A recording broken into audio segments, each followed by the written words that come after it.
నవగ్రహ వృక్షాలలో మేడి శుక్రుడికి సంబంధించిన చెట్టు.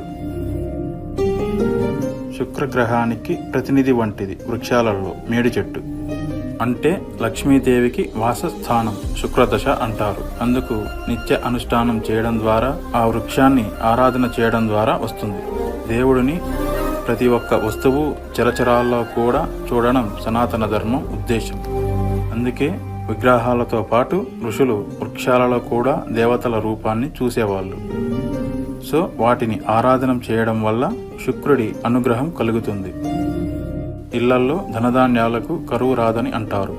శాస్త్రోక్తంగా ప్రస్తావించారు. దీన్ని వరాహమిహిర రాసి ఉంచారు వృక్ష శాస్త్రంలో. మరొకటి మేడి చెట్టు దృష్టిలో చూస్తే దత్తాత్రేయుడు ఉండే వృక్షం. దత్తాత్రేయుడికి మేడి చెట్టు తల్లి ఒడి వంటిది.